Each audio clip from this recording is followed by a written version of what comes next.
Hi, this is Ruchika and आज मैं आपके साथ डिस्कस करूंगी कि एक प्रोजेक्ट फाइल क्लास 11-12 की सोशियोलॉजी सब्जेक्ट की या किसी भी सब्जेक्ट की हम कैसे बनाते हैं।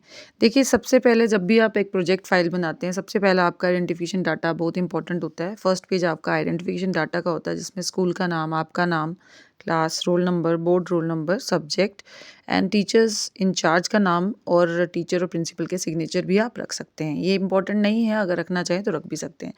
सेकंड पेज आपका आता है सर्टिफिकेट का, जिसमें टीचर सर्टिफाई करेगी जो भी स्टूडेंट है उसका नाम, उसका क्लास, उसका रोल नंबर क्लास का, उसके स्कूल का नाम और वो किस किस सुपरविज़न के अंडर ये कर रहा था, और वो टीचर जो सुपरविज़न लिखा है आपने नाम, वो नीचे सर्टिफाई करेगी कि इसने मेरी गाइडेंस के अंदर ही ये सारा प्रोजेक्ट बनाया है। मतलब जो भी आपने किया है उसकी गाइडेंस और उसकी सुपरविज़न के अंडर किया है, एंड देन टीचर का और प्रिंसिपल का सिग्नेचर रहेगा। थर्ड पेज आपका इंडेक्स आता है, एंड देन आता है इंडेक्स में आपका serial number, content and page number रहता है। एंड देन आता है आपका मेन पेज, जो टॉपिक है आपका प्रोजेक्ट एरिया, जैसे यहाँ पे है इलिटरेसी इन इंडिया। अब देखिए, जब भी हम कोई टॉपिक लेते हैं, किसी स्टेट को या किसी एरिया को लेके कन्फाइन करते हैं, जैसे यहाँ पर हमने इंडिया के इलिटरेसी के बारे में बात की है, and that too particular in Jammu state. So सबसे पहले आप इंट्रोडक्शन देंगे उसकी। इंट्रोडक्शन लिखना ज़रूरी नहीं है, जैसे यहाँ ऊपर लिखा है, आप एक पैरा बना के लिख सकते हैं। देन डेफिनेशंस होंगी, एंड देन इलिटरेसी, जब हम एक पर्टिकुलर कंट्री की बात कर रहे हैं इंडिया की, तो उसके बारे में थोड़ा सा आप देंगे। देन ये इलिटरेसी जो है प्रॉब्लम है, ये प्रॉब्लम आई कैसे, इसके कारण क्या है, उसके बारे में हम देंगे। जैसे कि आप इसमें कुछ पिक्चर्स भी लिख सकते हैं, इवन आप रख सकते हैं, एंड ग्राफ भी बना सकते हैं। अगर आप चाहें तो ग्राफ के थ्रू भी आप रिप्रेजेंट कर सकते हैं इलिटरेसी रेट्स। और यहाँ पे जैसे हमने पिक्चर्स दी हैं, उसके बाद कॉजेज़ में आप देख सकते हैं, जो कॉजेज़ हैं वो हमने यहाँ लिखे हैं, जो हमारे पास थे। जैसे लेस एजुकेटेड पेरेंट्स हैं, पॉवर्टी है, बैकवर्ड थिंकिंग है। उसके बाद आप जितनी ज़्यादा पिक्चर्स लगा सकते हैं या जितना ज़्यादा ग्राफ या आप पाई चार्ट बना सकते हैं, वो ज़्यादा इसको अट्रैक्टिव बनाएगा आपके प्रोजेक्ट को।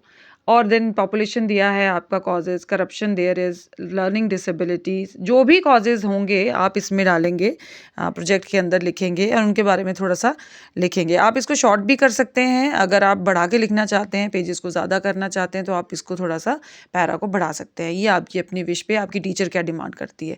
देन आपका आ जाता है कि बेसिकली जो लिटरेसी है, लिटरेसी जो है वो क्या-क्या प्रॉब्लम्स, जो हमने कारण तो हमने शेयर कर लिए, अब इसके इफ़ेक्ट्स क्या हैं, हम उसके बारे में बात करेंगे, जो कि आप देख सकते हैं आगे, इफ़ेक्ट्स ऑफ लिटरेसी। और ये जो अब लिखा हुआ दिख रहा है, ये आप टाइप्ड लिखेंगे तो ज़्यादा अच्छा लगेगा, और आपका एक पेज जो है वो पता चल जाएगा कि यहाँ से डिवीजन इफ़ेक्ट्स ऑफ लिटरेसी की है। इलिटरेसी में अनएम्प्लॉयमेंट इफ़ेक्ट है इसका, गरीबी भी है, क्रिमिनलिटी भी है, चाइल्ड मैरिज है। सो जो भी रीज़न्स हैं, जो भी इफ़ेक्ट्स हुए हैं, जो कारण हैं और उनके इफ़ेक्ट्स जो हैं, वो आप यहाँ पर देंगे। अनएम्प्लॉयमेंट हो गया, क्रिमिनलिटी हो गया, जो भी हैं आपने जितने भी देखे, ये ज़रूरी नहीं है कि आप सारे ही लिखेंगे, जितने आपको लगता है कि जो सबसे ज़्यादा प्रिवेल कर रहे हैं वो आप लिखेंगे इफ़ेक्ट्स। देन इसके आगे अगर आपको देखिए, जब भी हम प्रोजेक्ट बनाते हैं, जो गवर्नमेंट है वो कोई ना कोई इनिशिएट लेती है किसी भी प्रॉब्लम, चाहे वो अनएम्प्लॉयमेंट हो, चाहे वो इलिटरेसी हो। सो यहाँ पर गवर्नमेंट ने इलिटरेसी के लिए क्या क्या इनिशिएटिव लिए, वो भी आपको बताना बहुत ज़रूरी है प्रोजेक्ट के अंदर, क्योंकि हम प्रॉब्लम को डिस्कस कर रहे हैं, और प्रॉब्लम को ख़त्म करने के लिए गवर्नमेंट ने क्या इनिशिएटिव लिए है और उसके आगे हम और क्या इसमें एडअप कर सकते हैं, उसके बारे में हम प्रोजेक्ट के साथ डिस्कस करेंगे। प्रोजेक्ट जो है बेसिक हमारा मोटिव यही है बनाने का, कि ये प्रॉब्लम है और इस प्रॉब्लम के ऊपर इतना काम हो चुका है और आगे हम क्या कर सकते हैं। सो आप वो सर्वे करके देखेंगे कि क्या हो सकता है। सो यहाँ पे देखिए, जो भी इनिशिएटिव्स हैं, चाहे वो अ, बेटी बचाओ है, बेटी पढ़ाओ है, आंगनवाड़ी केंद्र बनाए हैं, स्कॉलरशिप प्रोविजंस हैं, महिला सशक्त योजना है, फ्री मिड डे मील्स दिए गए हैं पढ़ाने के लिए। सो ये सारी जो इनिशिएटिव्स हैं गवर्नमेंट ने लिए। अब देखिए, अब हमारी साइड से हम क्या कर सकते हैं, इसमें क्या रोल प्ले कर सकते हैं। हम इसमें मेथड लगाएंगे कि हम कैसे इस जो है ढूंढ सकते हैं एक पर्टिकुलर एरिया में कि लिटरेसी रेट कितना है और उसको कैसे ख़त्म किया जाए। गवर्नमेंट ने तो इनिशिएटिव लिए हैं, उसके बावजूद कहीं न कहीं कुछ लूप होल्स रह गए हैं, उसको हम कैसे कवर करेंगे। और उसके लिए हमें एक टारगेट ग्रुप लेना पड़ता है, एक एज ग्रुप लेना पड़ता है, फीमेल लेंगे, मेल लेंगे, एक पर्टिकुलर एज ग्रुप लेंगे आप, फिर जैसे 16 से 40, उसके बाद आप टारगेट एरिया, जैसे जम्मू लिया हमने। अब एक क्वेश्चनियर बनाया जाएगा, आप कैसे एनालाइज़ करेंगे विदाउट एनी क्वेश्चनियर, आपको एक क्वेश्चनियर बनाना पड़ेगा, फिर उस क्वेश्चनियर के बेस पे जो आंसर्स आते हैं, उसके ऊपर आपका डाटा एनालिसिस होगा। जैसे यहाँ हमने क्वेश्चनियर बनाए हैं, इसके आंसर्स जितने भी आएंगे, जैसे यहाँ पे पूरा हमने डाटा एनालिसिस दिया है, कोशिश करिएगा कि क्वेश्चनियर टाइप्ड हो, और टाइप्ड क्वेश्चनियर जो है आप सैंपल जितने भी आपने लिए हैं, कुछ सैंपल कलेक्ट करके यहाँ पे आपने लगाने हैं। जैसे 10 या 5, 10 तो नहीं लगाएंगे आप, 5 सैंपल्स यहाँ लगा दीजिए विद नेम, लोगों से जिन जिन से आपने कलेक्ट किया है वो डाटा।